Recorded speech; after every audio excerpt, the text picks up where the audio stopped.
I remember going there to watch a winter series race. I think it was a series called Formula Parma Audi, actually. Audi, by chance. Yeah, so when I was still racing in karting, I went to watch some of the guys moving up to car racing, and they were doing a winter series race at Brands Hatch on the Indy track. I remember it was freezing cold, raining. It was probably in February or something. And I remember seeing how steep Paddock Hill Bend looked from the outside.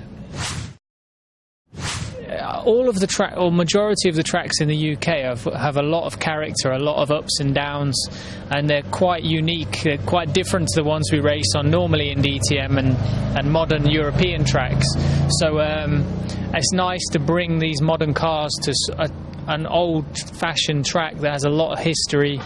And you know, the British Grand Prix has been held at Brands Hatch quite a lot, sort of before my time in the 70s, I think, and maybe early 80s. So there's some legendary sort of footage of James Hunt and Niki Lauda and Nigel Mansell racing at Brands.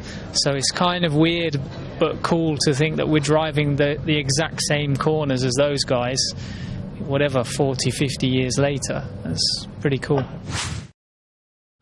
On the Grand Prix track, there's a few great corners. That's the nice thing about it. I mean, obviously the first one, Paddock Hill Bend, stands out just because of the big elevation and drop on the exit, and everyone can see it because it's turn one and it's quick.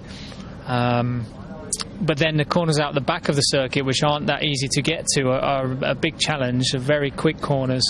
It's a high-speed track, and I think that's nice for us. Unfortunately, I squeezed somebody onto the grass when I was trying to hold my position on cold tyres, but I could have finished fourth, and I was able to overtake there.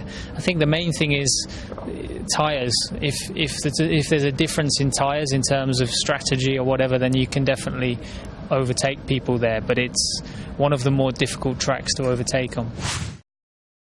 Don't remember winning there in Formula Renault or Formula 3, and in DTM I came close to winning 2006, I think, the first time we went there, and lost the race by making a mistake. So it's mainly sort of painful memories. Yeah, hopefully we can change that.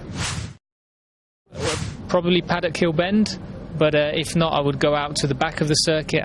It's quite embarrassing to say I don't know the names of the corners, because as a proper motorsport British fan, you should know the names of all the corners. But I've been racing in Germany now for about 17, 16 years, so maybe that's a good excuse. But the first quick right-hander at the back of the circuit would be a cool place to watch.